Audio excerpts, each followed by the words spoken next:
Hello and welcome to Tech Server Nerd. Today we're doing an interview with Josh Malecki of Southpaw Comics and his new his new book, Special Defense Unit. Welcome, Josh, to the show. How you doing, man? Thanks for having me. I'm doing great. How are you? I'm surviving. I'm here. So Yeah, surviving's good enough these days. it is. It is. So we've kind of been friends on social media for a long time. I know that you're a racing enthusiast. Oh You yeah. love cars and vehicles. Um, Tell me about your passion for vehicles. It all really started with Speed Racer. Back when I was born in 1995, if anybody wants to know. So back when I was really little, Cartoon Network was hosting Speed Racer. So I would always watch that like after preschool, kindergarten, all that stuff. And I kind of, my grandfather is an engineer and my uncle's a mechanic, and I kind of got sucked into that world at a really young age. So That's actually really cool. I actually grew up watching Robotech.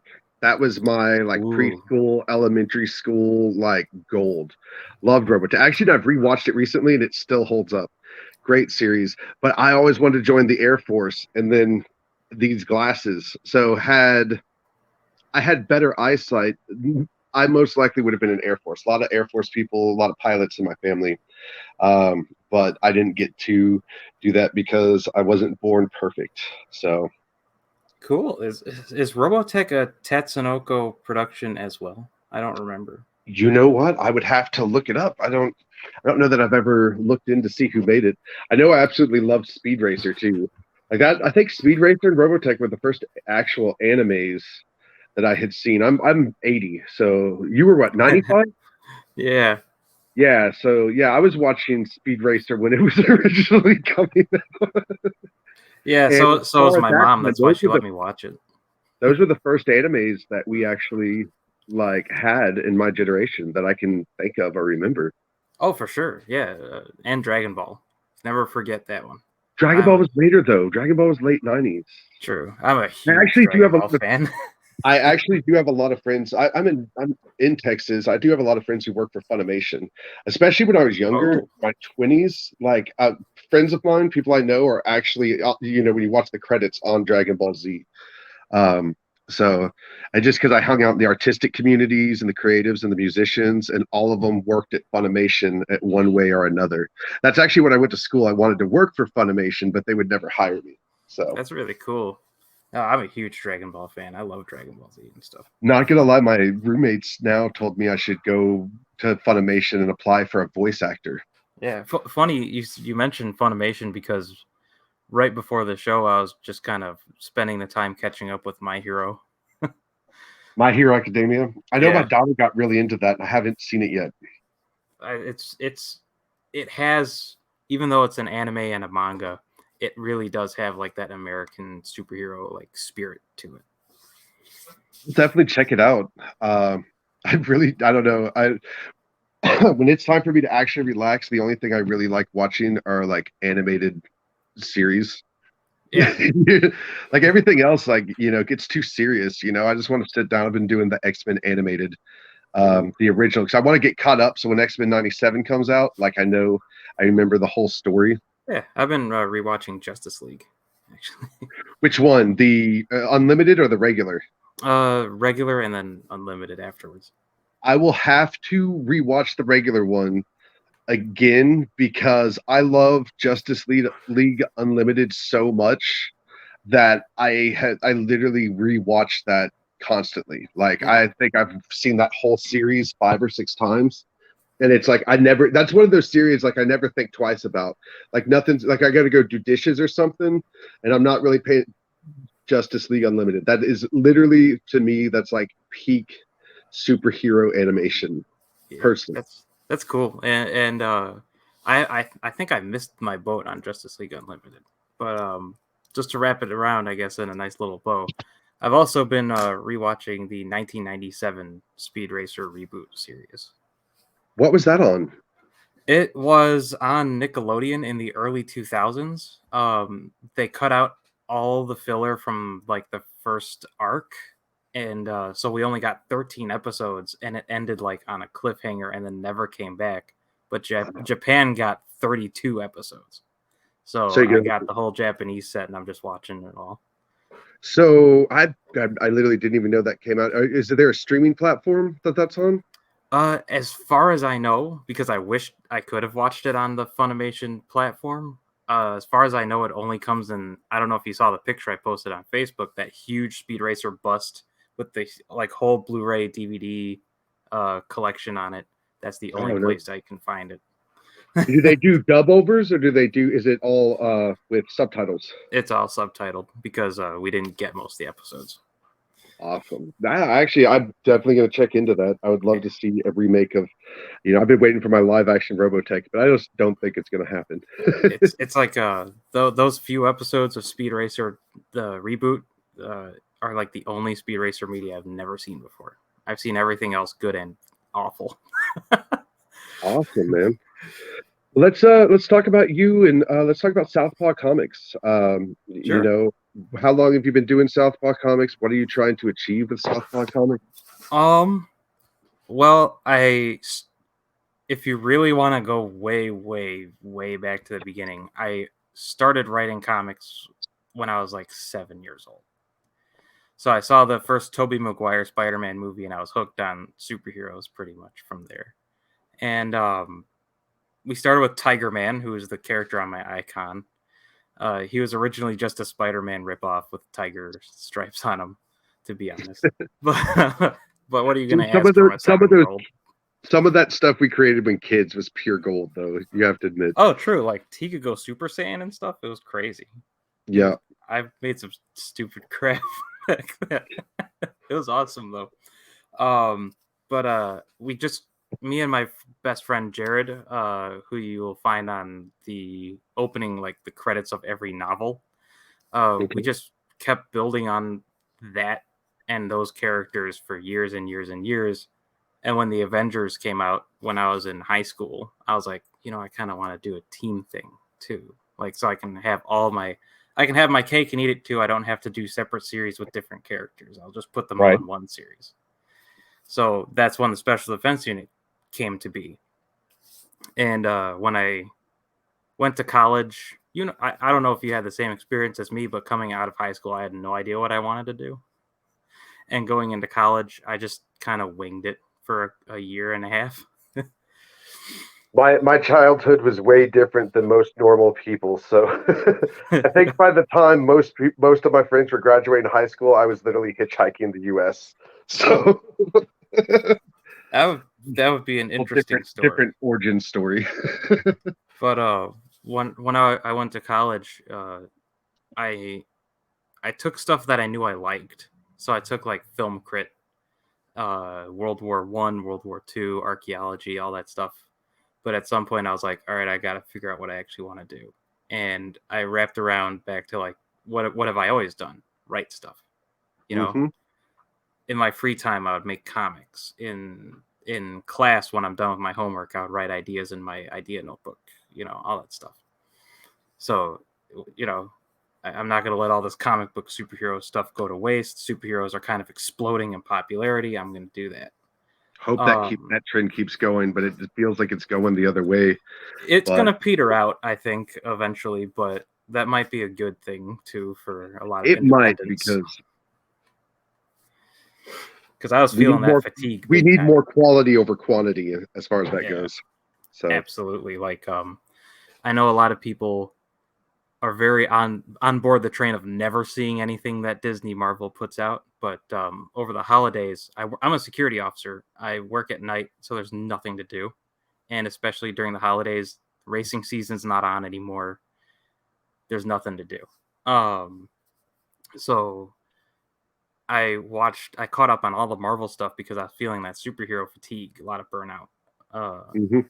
And then I watched all that, but when I went to see Spider-Man, No Way Home, the new one, way better than all the other ones. And it didn't like cater to like here's your happy ending everybody, it didn't feel that way. It felt very tragic at the end. and that's what it Yeah, should have I'm felt going like. to have to preface this, and this is my bad, just because I've been, um, I'm over COVID, but at the beginning of the holiday, I had COVID.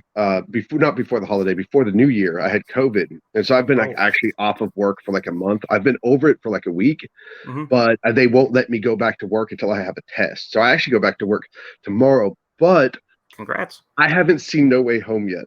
And Right. this is probably the movie I was most excited to see. And I am kind of disappointed. And I can guarantee you, I have literally now, I've had a lot of spoilers already. I'm Hmm. not going to lie. You can't be on the internet, but I haven't watched like my usual, like comic book guys on YouTube and stuff, just because I know that they're going to be the spoilers. I kind of think I already know everything that happens. That doesn't mean that I don't want to see it happen, Right. but Right. I You do. should see it. You should definitely see it. Yeah. That's why I didn't give away too much. It's just the ending Yeah. felt like it felt different from all the other Marvel movies, and that's what But made it so I'm much glad to better. hear that because Peter Parker is a really tragic story. Like he's not his Absolutely. the thing that you love about Spider-Man is that Peter Parker's that his life always sucks. Like Spider-Man was a huge it weighed heavy on his personal life. It was like if someone living a double life, you know, even in Yeah. real life, if someone's living a double life, cheating on their spouse or whatever, it weighs heavy on that normal life. And that's what it was with Spider-Man. Like it really did create you know, you always like, damn, why can't Peter just catch a break? So I'm glad that it ended tragically. Right. So it's like, it has kind of like a lot of the Marvel hallmarks, but the ending is kind of like it makes you feel like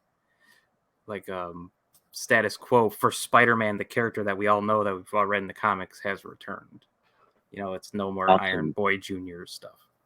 Well, yeah, there's definitely supposed to be three more with him in college, and then three with him outside of college. And I think that's from what I heard from Tom Holland, that's all he wants to do after that. He I wants need to to see him meet Felicia Hardy. He needs that toxic woman experience in his life. he does. He does. Black Cat was always one of my favorite. Never a Catwoman I fan. Like loved him. Black Cat was great. I love Black Cat. Again, but that's a preferential thing. Right.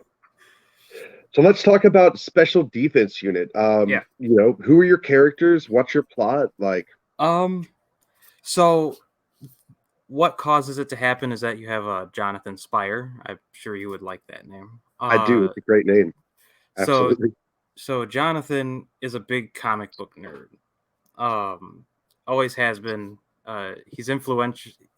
He's influenced by a character in our universe called like Shellhead. Everyone knows what that means. And you know, so he's always been on this kind of like path where he wants to be like the character he looked up to. And when people with powers start showing up internationally, he starts like, oh, I can do this just like my comic books. Like I Yeah. can create a super team and we're gonna save the world. It's gonna be cool. It doesn't help that like he's already had comic book stuff happen to him because he has a wife who is not a human being. She is from another planet. So so he's kind of Intriguing. his whole thing is he wants to live his dream. He wants to do that. He wants to be a superhero like he's looked up to his whole life. So that's what the first book is about. It's pretty much everyone's origin stories, and at the And end of book those one's stories, already it's him complete, right? meeting everybody. Yeah, book 1, 2. There's a filler book, and 3 are all done. So the one coming out is my 5th one. Oh wow. Okay. Yeah. So you've got what is the filler book part four? The filler Or is book it like is the filler book's called Tiger Man Ascension. It's like one of those stories that you want to tell it's too long to put into a book that's supposed to have everybody in it. cool? Yeah. Well damn, I'll do a review. How long are they? Like one and two? Like what's your you use this 100 page? Is this Lord of the Rings like 500 page? Like I would say 1, 2, 3, and 4. So the mainline books that have like the numbers on the end of them, those are all over 300 pages. okay. So Yeah. it's pretty hefty. You got Yeah. some lot of work put into that. Yep. And Tiger Man Ascension is 124 pages. It's the smallest one, but that's because it's just a one character deal. So who are the characters on your team, just name wise, and any of them that stick out as your favorite? Yeah. I think my favorites would probably be Golden Dynamo and who is Jonathan Spire's character, and Tiger Man, because Tiger Man's your first. You never really get over your first. So that'd be my favorite. But you have Minerva, who is John's wife, the alien. She's 7 feet tall, and she has a sword that is as tall as she is. Oh, awesome! Yeah, and her story's in the first book, but I do plan on eventually making a Tiger Man Ascension style, like 100-page story for her someday. Okay. Because I just like creating all that stuff, like new worlds and new cultures with their own histories and all that stuff. As a nerd, I agree. That's one of my favorites too.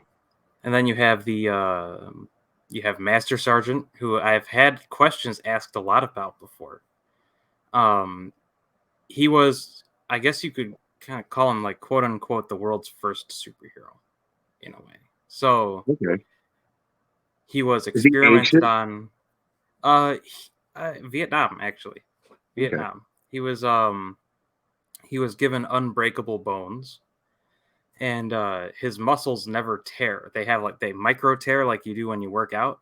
So he only gets stronger every time he does something. So despite being 70 years old when the story takes place, he's a really buff old guy. Right. But he's kind of like the world's first superhero. You have Hangman, who's kind of his friend, kind of like the first cyborg, all that stuff.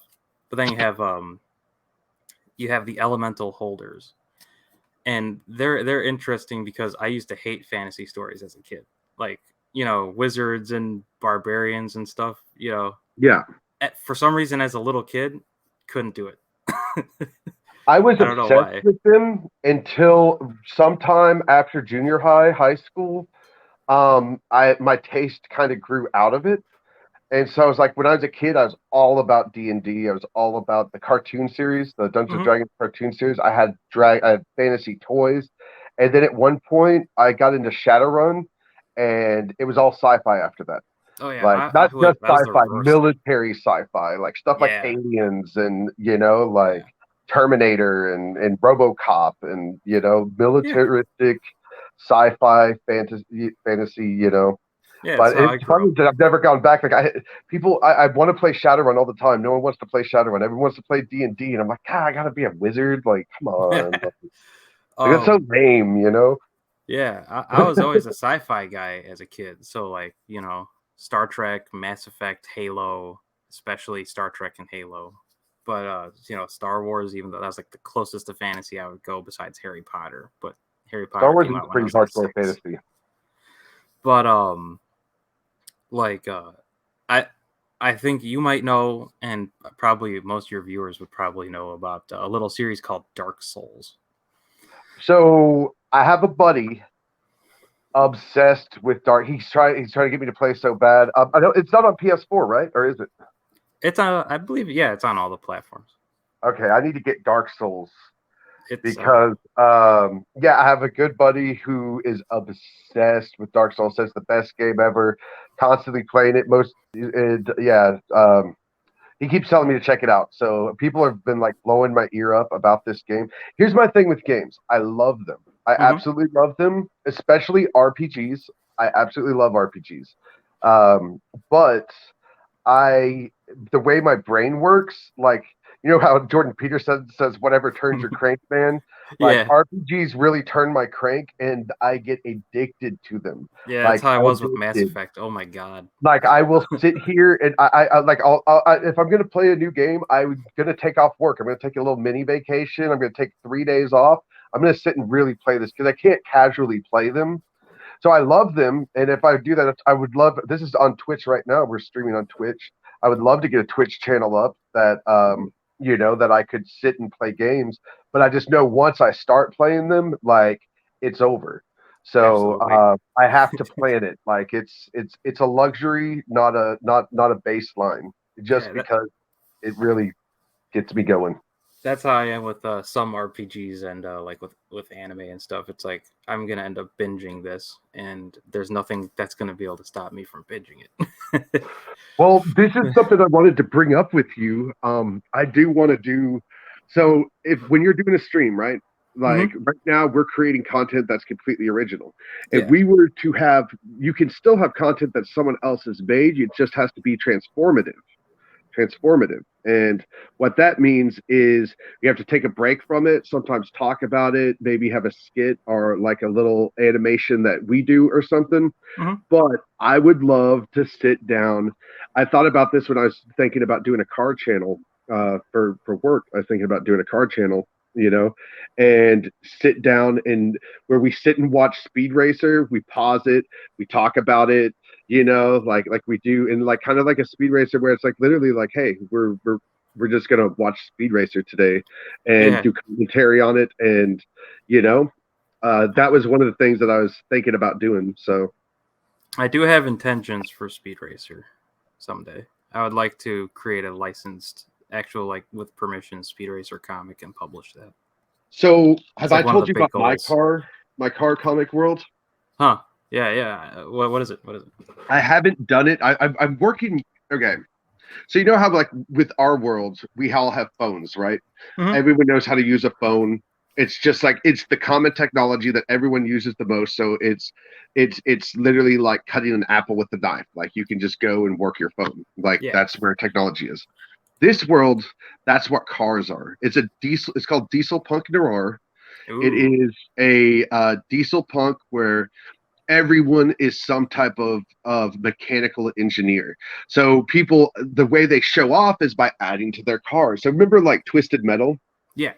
like everyone has a unique car. Like they don't just everyone has the same car that comes off. People get their cars and they modify them. So the cars that I'm looking at are going to be based upon 1920s, 1930s, 1940s models, but they're Cool. going to be, they're going to have arms, they're going to have, like, but it's all mechanical, like diesel punk style. So Yeah.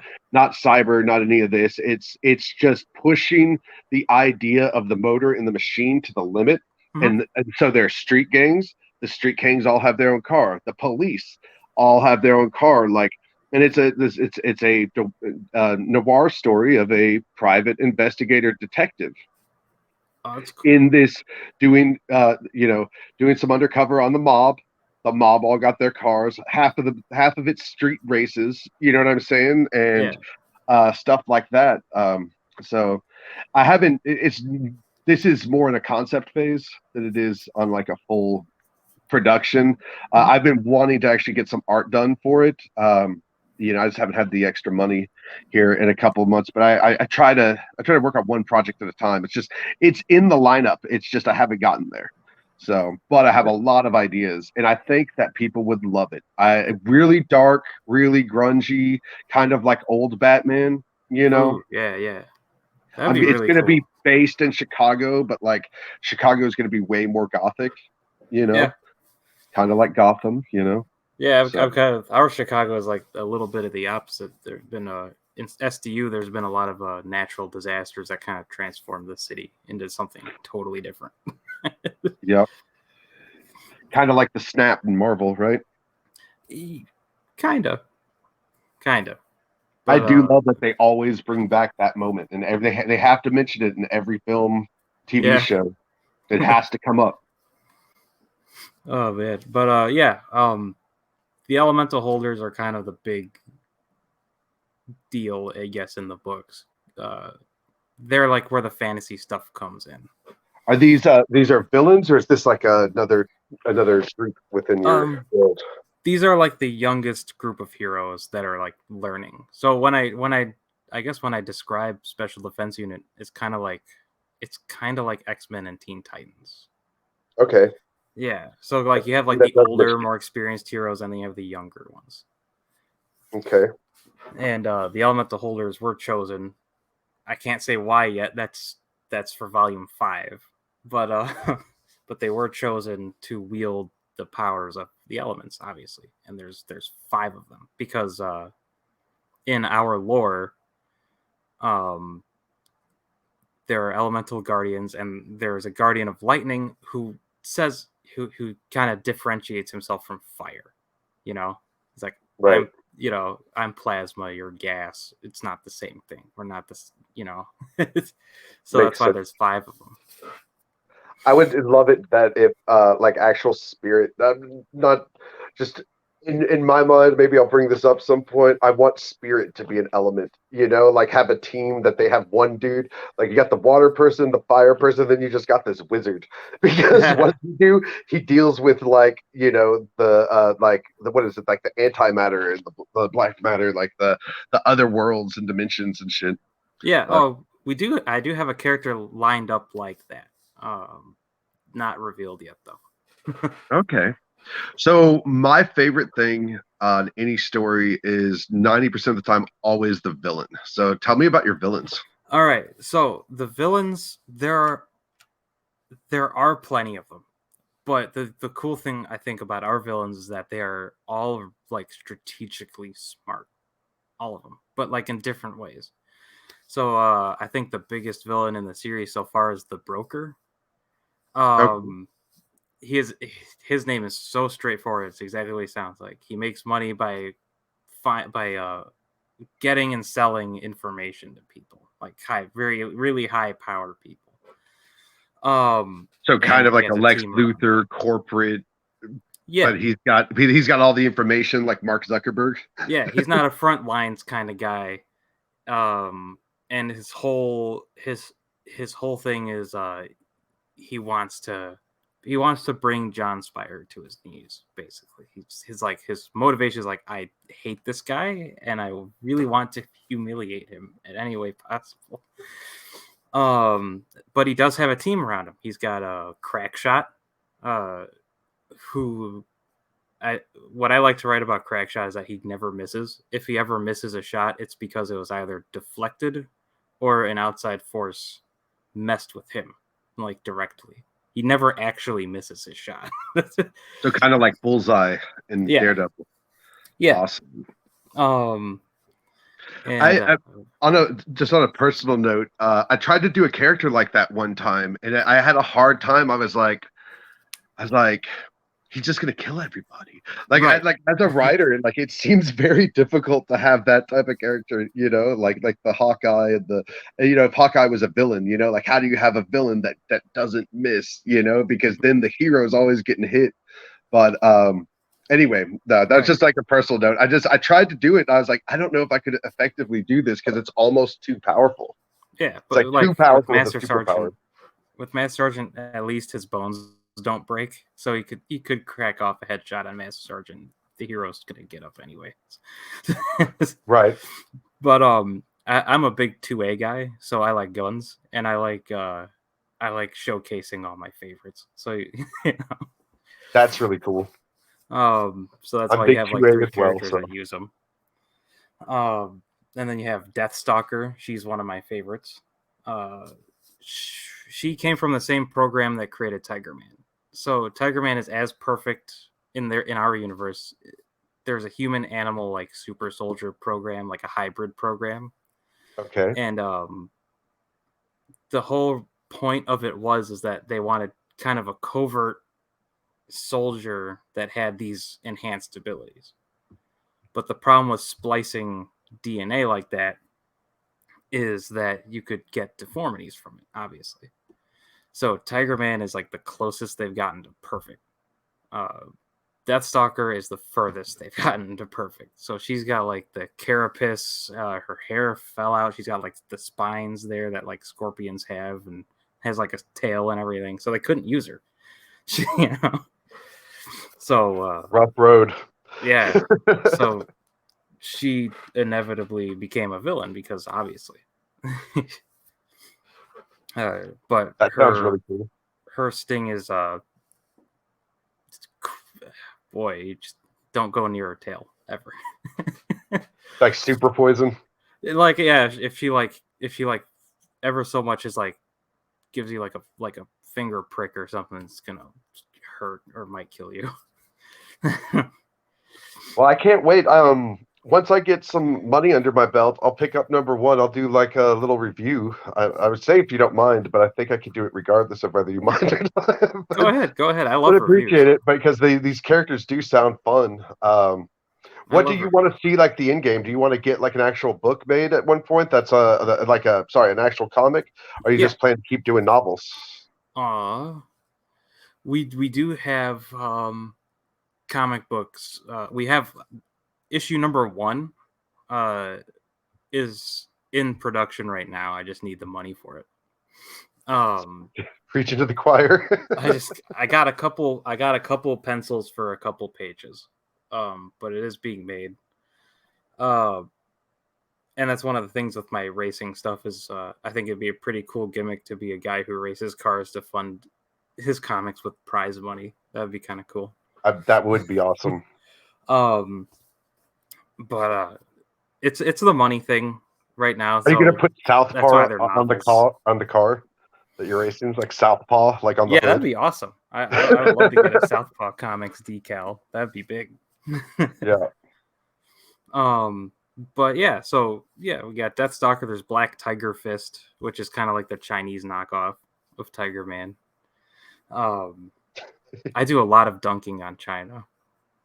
Come to think of it, I dunk on them a lot in my books. Well, because honestly, they own and control us, and like all we can really do is laugh at them because it's really scary when you think about. I actually did my video last night. Like I mentioned, I'm like, North Korea's nuts. We're barking at Russia again. But the one person I'm really honestly just extremely terrified of is China, and the fact is, there's no. Any war with China is not going to be a ground war. It's going to be a like political, like money war. Yep. And yeah, so they terrify me. So all we could do is laugh and joke and hope that they don't take us over because they might. Yeah, but so I dunk on China quite maybe too much, but whatever. Every chance I get to talk shit about communism, really. Yeah.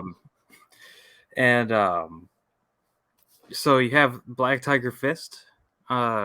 He's kind of he does feel inadequate to Tiger Man, so he does try a little too hard sometimes. Short man syndrome. Fights him. Yeah, definitely. What they call that? Napoleon? No, it's Napoleon syndrome. Napoleon syndrome. Yeah. Yes. And you have Aleister Pearl, who's another mastermind type character. He's like the main villain of the new book coming up. Okay.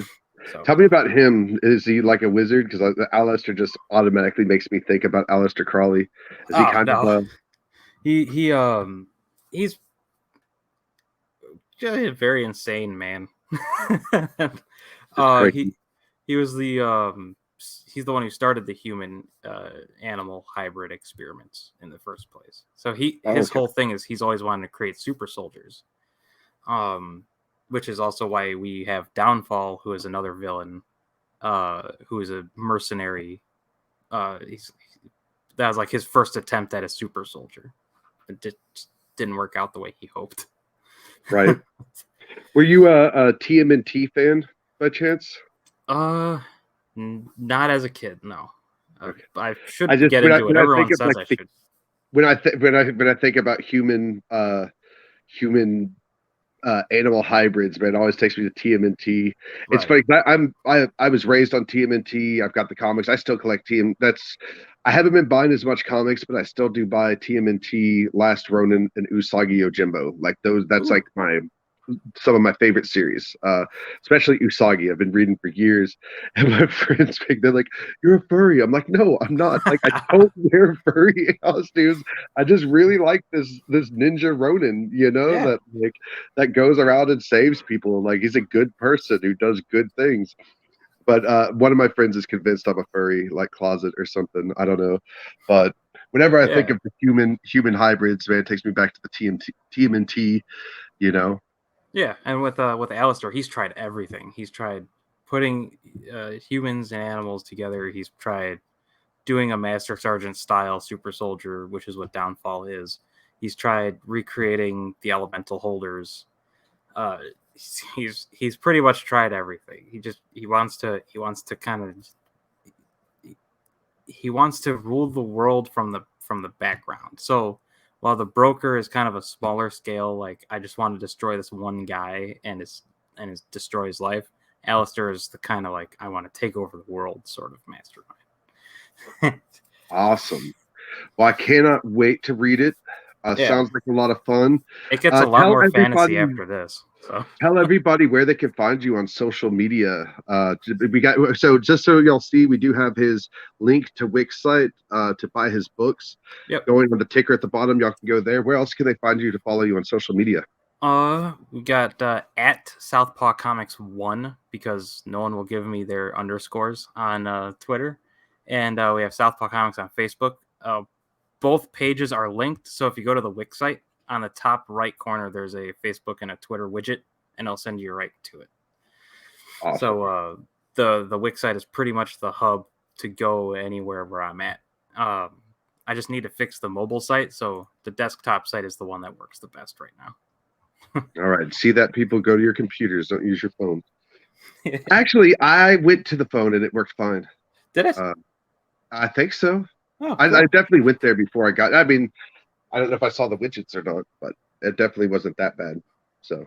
Oh yeah, yeah. On the phone, the widgets are a little bit cut off on the end. I just need to fix that. But yeah, when you run your whole thing, it's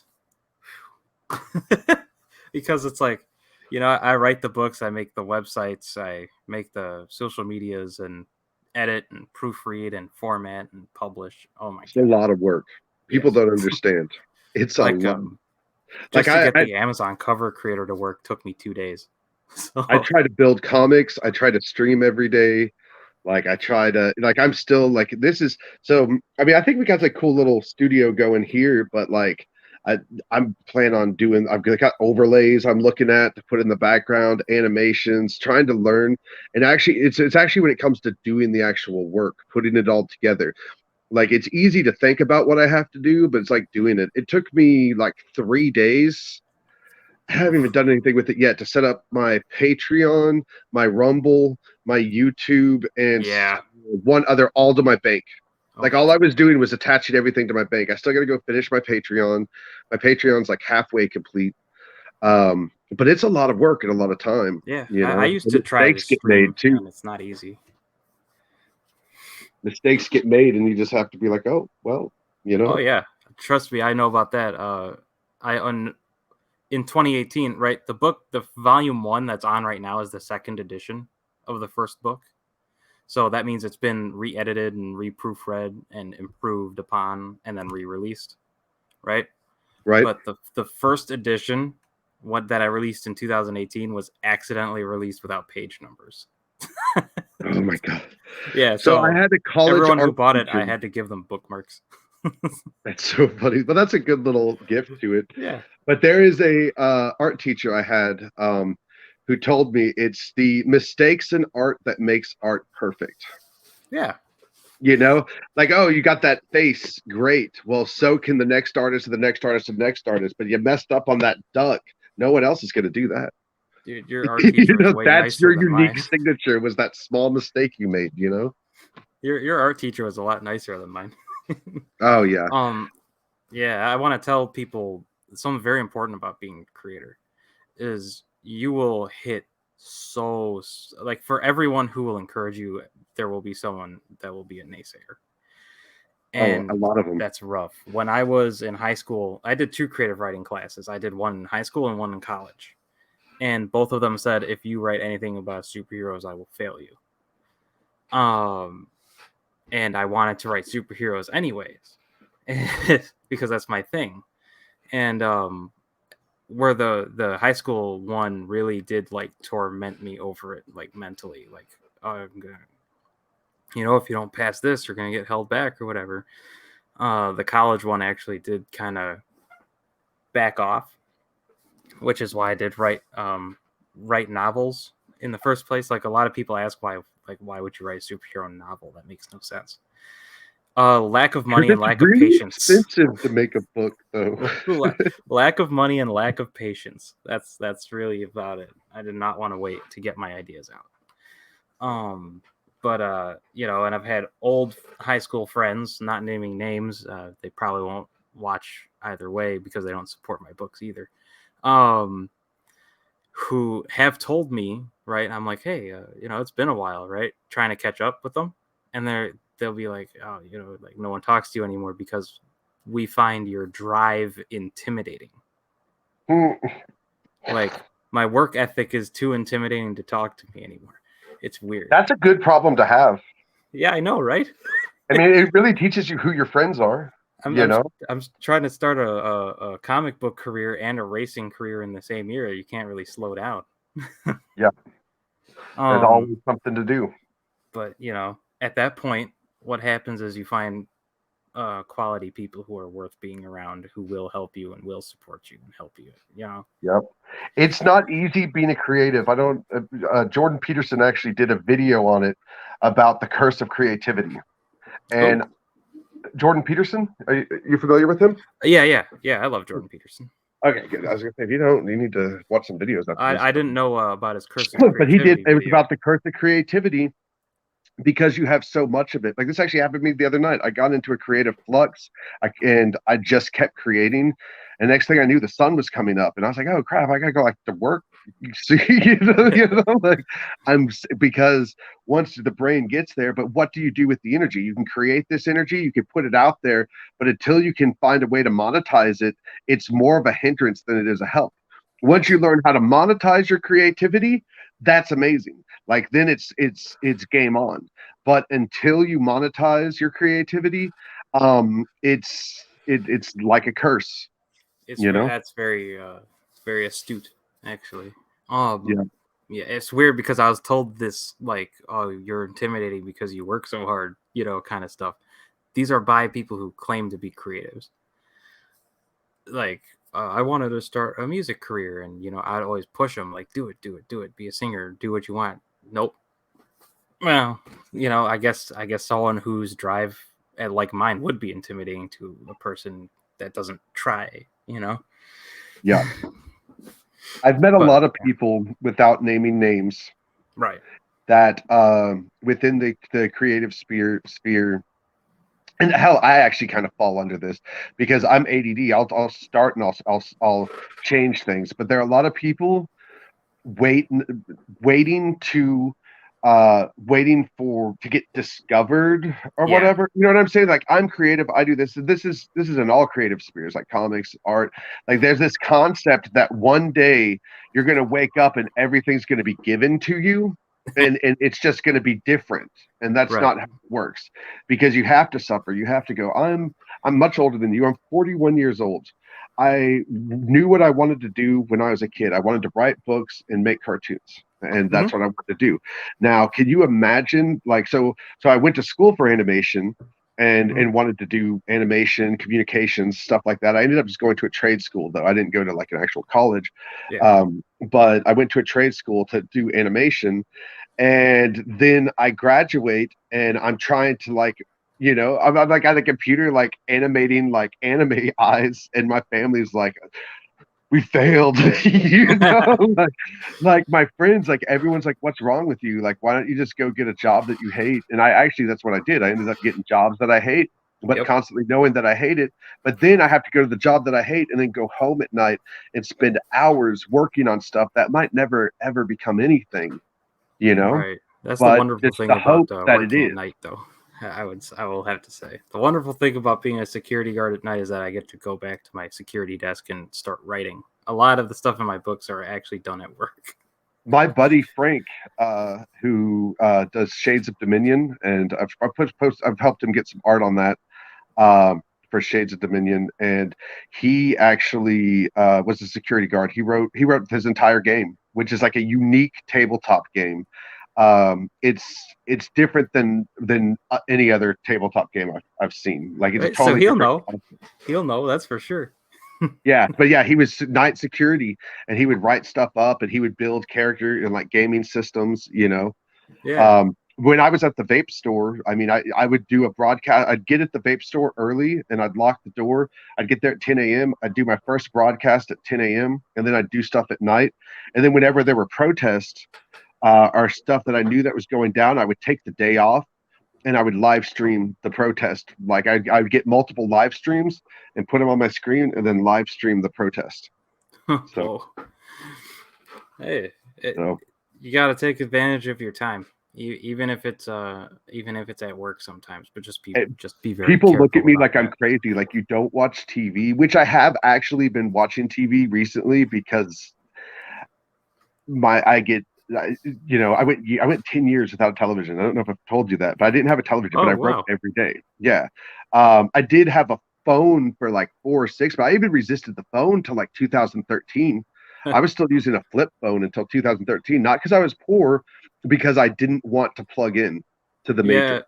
I actually was similar. I didn't get my first smartphone until 2013, 2014, 2013, yeah, because I mean, I got one in like phones 2009 or 2010, but when I realized, like, they kept charging me for stuff, and I was like, "You're never gonna like." I got like a $7,000 bill one month, and I was like, "Not only am I not paying that, but like, fuck you!" Like, you've got a fancy phone and a camera and the internet, but you charged for everything. That's what they did at the beginning. So I took them the phone back, and I quit that company. Never went back to that company. I think that was like Verizon or something. Never bought anything for Verizon ever again. And then I got a little flip phone, and that's what I used. So yeah. Oh my god. I didn't. For me, it was sheer stubbornness on my part because I loved and I still love keyboard phones.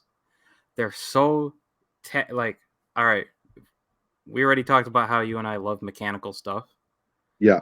I have like a mechanical keyboard, super loud keyboard. I love keyboard phones. I love like analog watches. I'll never buy a digital watch. But, I don't know that I know what a loved keyboard phone is. It was like a flip phone, but it has a full keyboard that slides out of it. It's very old school, but I love. Oh, okay, yeah. You push up. It's like you push up, and the screen goes, and then you have the whole You have the whole thing, yeah. Dude, I'll tell you, when I first started typing on the phone, I'd get all these typos, and then sometimes like the thing, because again, I was late to the game, so everyone else has been like on social media, so it was like for like 2 or 3 years, I had so many typos, and I was just like, I don't have time to go rewrite this. Like, it's not as easy to do stuff. Like, I'm so fast on a keyboard. Like, I am lightning. I could be a court reporter on the keyboard. Yeah. Like, I actually had to sit down and learn keyboarding class. That was a class I had to go to in elementary school, and we had to go every day and type, and we would have to do they would time us. You know what I'm saying? Like, write this paragraph. I'm giving y'all like 3 minutes. We had a class like that in high school. The teacher really didn't like me because I have a very unorthodox way of typing, and she hated that. But I was like the we had to type that way in class. But yeah, so when I first got into the technology, it was like people were like, "Oh, you're dumb because you didn't go back and change." I'm like, I don't have time to make you not think I'm dumb because you're gonna think what you're gonna think regardless. Right. I do not have the time to sit here and be, "No, I'm not. I'm smart." You know? That's true. That's true. Like me, I'm someone who has a math learning disability, a diagnosed one. So like up to a certain degree, I can't do it in my head anymore. Mm-hmm. Like I could do like addition, subtraction, multiplication, division in my head sometimes, but anything higher than that, it's like not gonna click, and I can't do like the worksheets either. Yeah. But like when I went to like physics class in high school, everything was clicking like really hard, and everyone's like, "How? I thought you were dumb." And I'm like, "No, I'm smart in different ways." Judge the fish by its ability to climb the tree, you know? I know, right? Yeah, I'm like, ADHD. You'll find a lot of physics stuff in SDU with Golden Dynamo, by the way. I'm ADHD and dyslexic, and I was diagnosed really young, and I wasn't doing good in school, so they actually put me into like a private school for all kids who had learning disabilities. Right. So, and they taught us creative thinking as opposed to memorization and facts and stuff like that. Like we like our class, we would make a movie, we would build a circuit, we would, you know what I'm saying? Like we would use blocks to do architecture and try to recreate architecture. We did creative things at school all day, And I think that's why I am the way that I am. But you know what I never learned? Multiplication tables, division tables. I cannot do math in my head at all. And my dumbass high school teacher ain't like you gonna have a calculator in your pocket every Oh day my of your God, yeah. life. I was just talking I'm about that with so my mad at mom the that other day. teacher right now. You lied to me. You know what's funny about that, right? You said you're 41, right? Mhm. I'm turning 27 next month. So like, and it goes to show how behind the times some schools were, because I was told that too as a kid in elementary school. Yeah. You're not going to have a calculator in your pocket. That was Oh, right on the yeah. verge of cell phones like blowing up in popularity and advancement. So Yeah. they It's were saying it ridiculous. until the bubble burst, man. That's how it is. Man, I look back at a lot of what teachers told me were just to get you to do what they wanted you to, not necessarily to do something to help. Yeah, Did you read my post on Chuck Dixon's thing yesterday? He's like the biggest bullies I ran into at school were teachers. Yes. Yeah. Did you see my post on that? I didn't see your post on that one.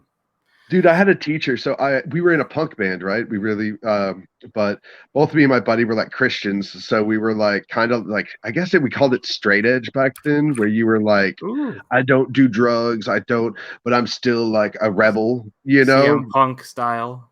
Yeah. So we would dress punk and grunge, but like we didn't do drugs. I mean, I ended up doing drugs later. But at that time, so we were in this like punk band and we called it Estrogen is for Pussies. Oh my God. That was the name of our That's a band. good punk band name, though. I know. So we made T-shirts. We made punk band T-shirt. We got a T-shirt that said "Estrogen is for pussies," you know. And he had a badass studio in his room. In his room, do you remember the movie Big with Tom Hanks?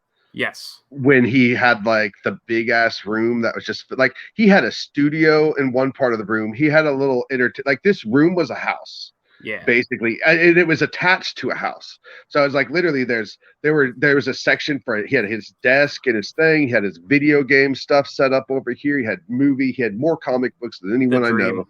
The dream. Like literally, it was just a big room with creative space in every corner. And I was like, holy shit! Like, and he was one of my good friends. I have not talked to him. I've tried to get hold of him. I want to try to reach out to him again.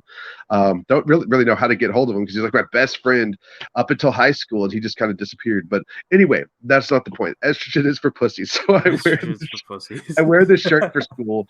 Audio video is my first class. Absolutely loved that teacher and loved that class. I did the school announcements, you know, I broadcasted the announcements and stuff like that. And did stuff like that. And I was in band, but I got more into that than in band. So I left band and we just started literally making like horror movies. Like me and my friends, we would just make cheesy horror movies. That's cool. So anyway, so she flipped out when she saw this and she like chewed me out. And I'm like, dude, it's literally just stating a fact. Like it's not rude. It didn't say that's, you know what I'm saying? Like it's literally stating a fact. But she was hyper feminist, like I guess what we'd call a progressive today. And she was super offended. And it was just like she got so mad at me. So she sent me to the principal's office. And I was like, I don't even know why I'm in here. I could like turn the shirt inside out. Y'all could send me home. Like, but I'm not going to sit here and get bitched at about like stating a fact. Like this is before Ben Shapiro even probably existed. I don't know.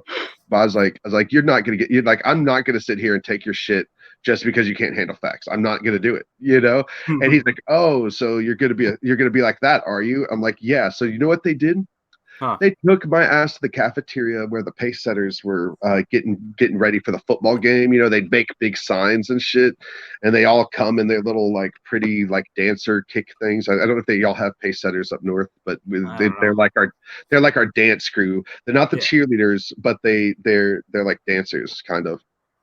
And anyway, they took the pace setters and had them all like ask what their opinion of my shirt was. And so some of them were like super mean. Like they're like so he basically chose public humiliation. Like he was like, I'm going to punish you. And the punishment is going to be public humiliation. Right. And so, which remember, like all the don't say no to drugs, don't do peer pressure. They literally used peer pressure as a, you know. Yeah, that was your era too, right? Because the whole dare thing was dying off when I was a kid.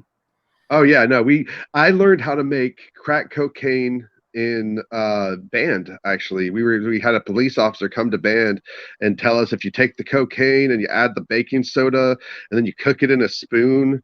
I'm like, why are you telling us Yeah. this? No, He no, tried to we were taught explain that it. It's like, marijuana is the most dangerous of all drugs. And when I got older, even though I don't smoke, I don't even vape or anything like that. But I was yeah, like, now I know it's a whole bunch of BS. yeah. The biggest thing with marijuana is it's probably going to slow you down and you're not going to get shit done and you might eat too much. I did an edible once in my whole life, probably a couple months ago, and I went to space and back, and probably never wanted to do that again.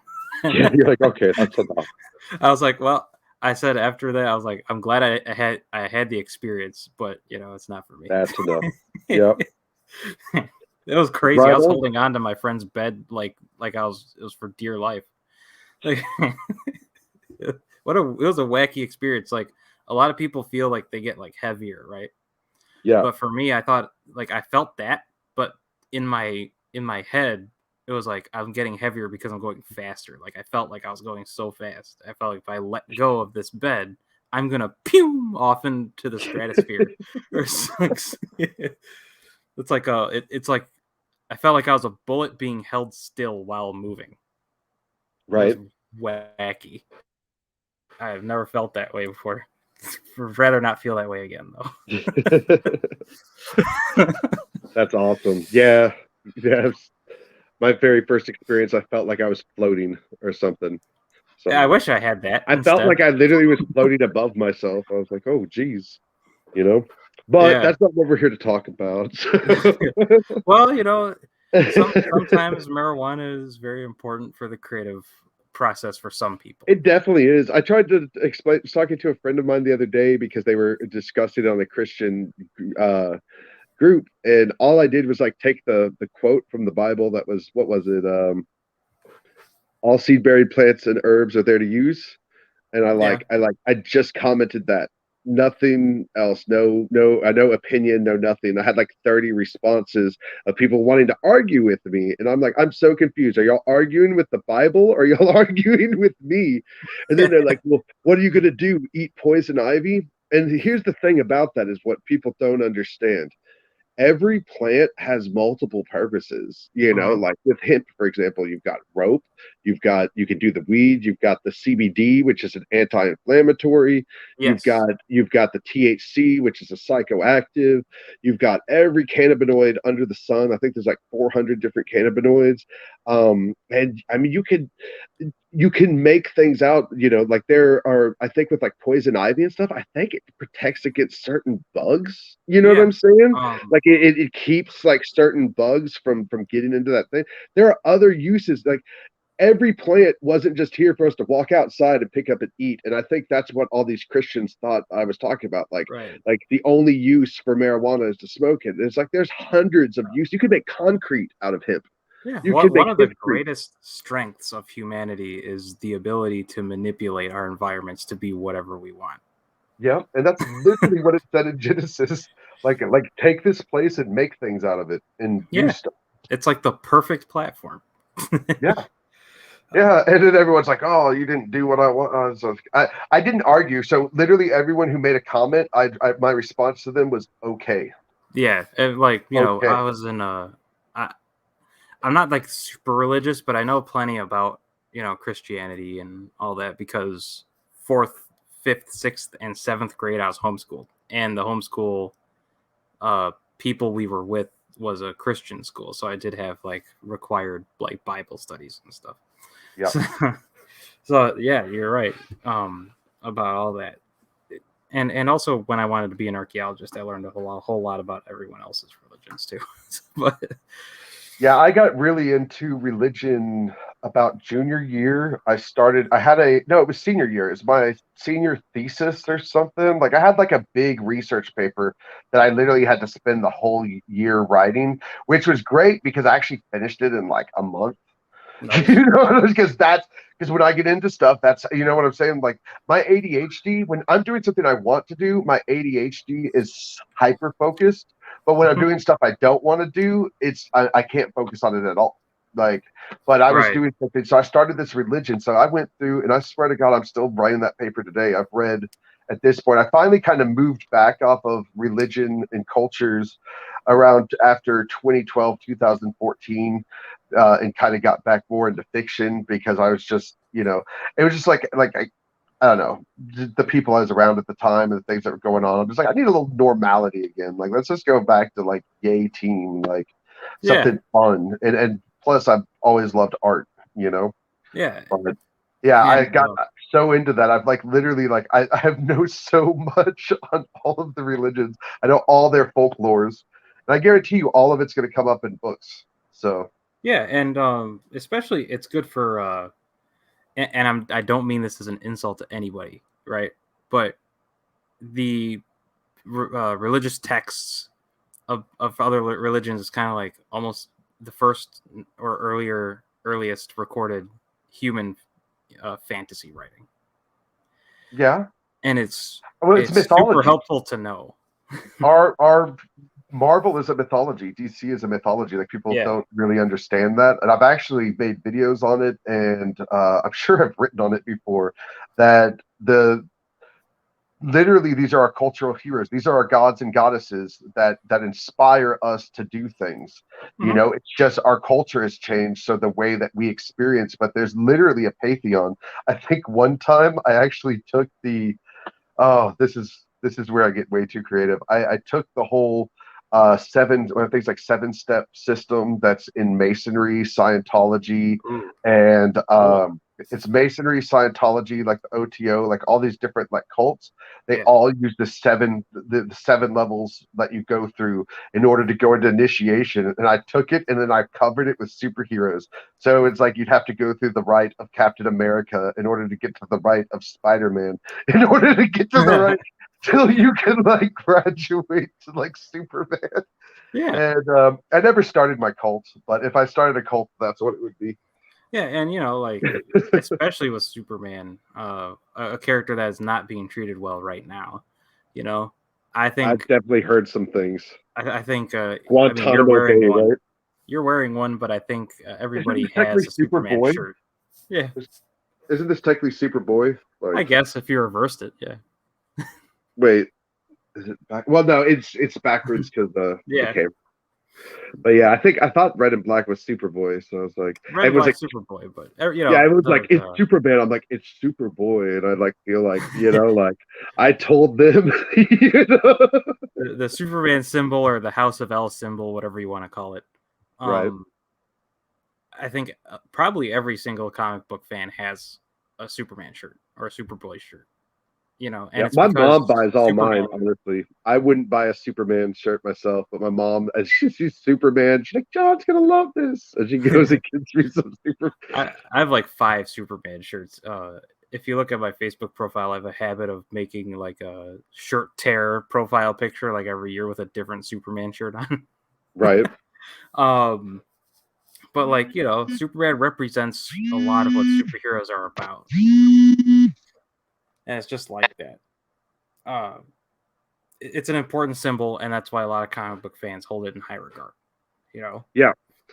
Yeah, we do. Plus, it's probably one of the oldest. I mean, I don't know the timeline, but I'm pretty sure like 20s, 30s. I think yeah, Captain America and Superman were around the same time, right?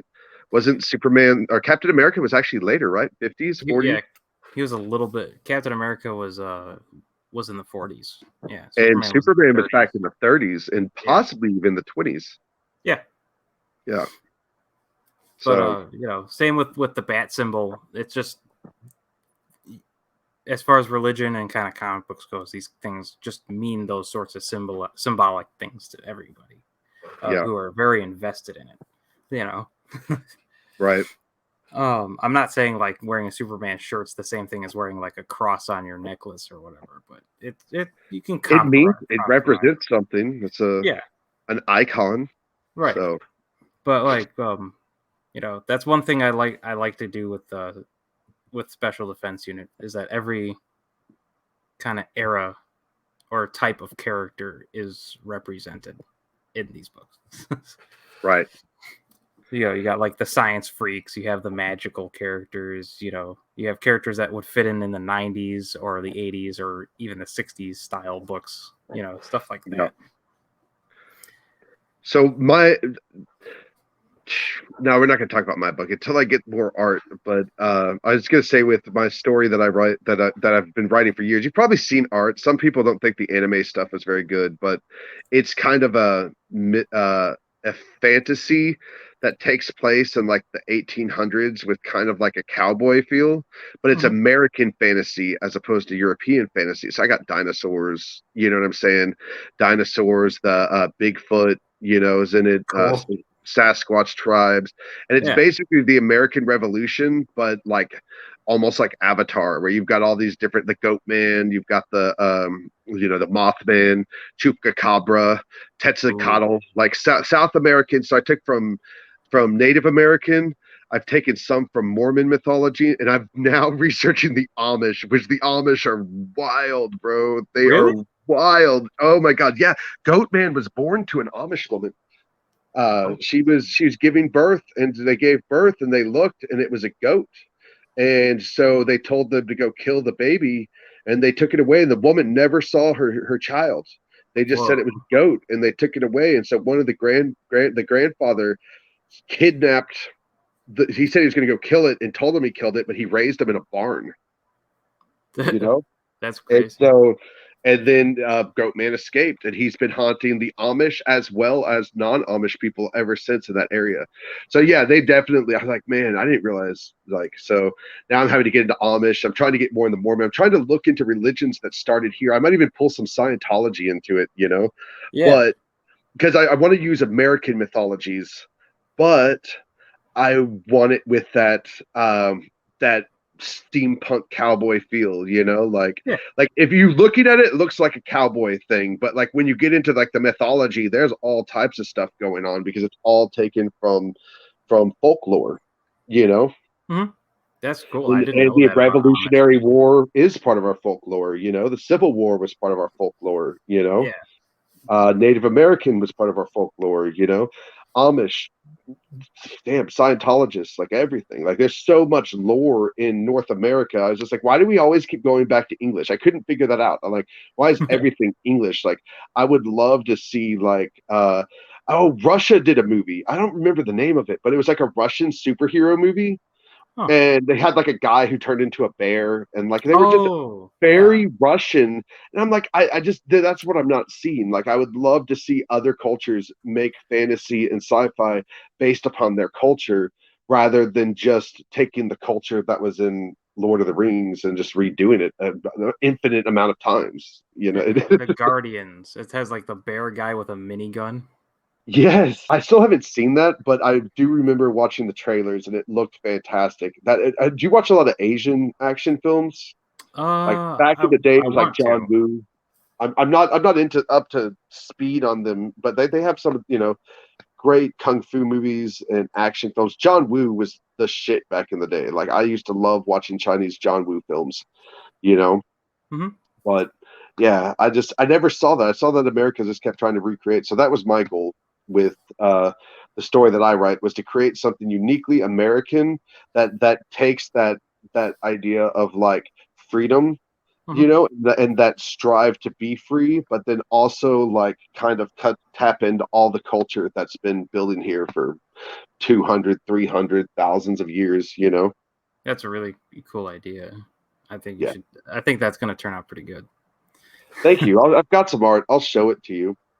But we're at about 108 right now. So I do got other things I need to accomplish today. But this has been really great. If you want to do this again, if you just want to come in and do like a politics talk too, would more than love to have you back and do that. I've been wanting to do a talk with Drew too. Me and Drew were going to do some industry talk. If you want to hop in on that. Oh, cool. Sometime. Yeah, I guess it would depend on how the schedule is looking with, trying to make the comic and be a race car driver. But I understand that. That'd be cool. Industry talk would be fun, I think. I start work again tomorrow, so time is gonna start getting taken up. Anything you want to leave with? Let people know. We talked about where to contact you. You know, It's just as I said, I know a lot of creative people watch a lot of stuff like this and whatever. Um, and I just want to reiterate what I said before. For as many people as for all the naysayers, there will be an equal amount of people who support you. You just got to find who they are and let them help you, because they are there to help you. So if you need help, don't be afraid to find someone. and message people on the internet. There's so many people that I've messaged Ethan Van Sciver, I've messaged John Delaroz, I've messaged, like a lot of Yeah. people. They answer you.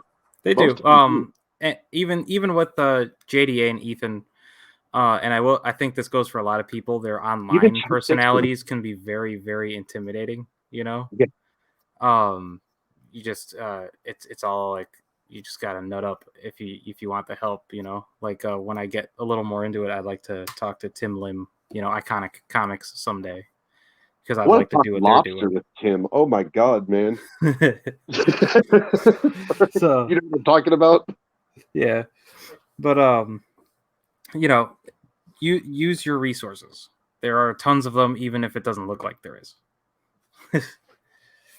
And I'd just like to leave off on that good note, on a more inspirational note, because I know a lot of people are very nervous about putting themselves out there, and it's not easy, but you'll get used to it.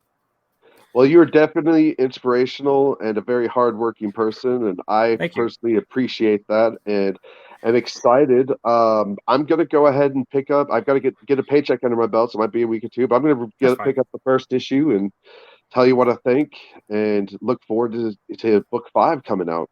Thank you so much, and I would love to be on again. This has been very fun, actually. It is fun, dude. Yeah, I love doing this, and I mean, really, what is it? It's a conversation, people talking. Yeah.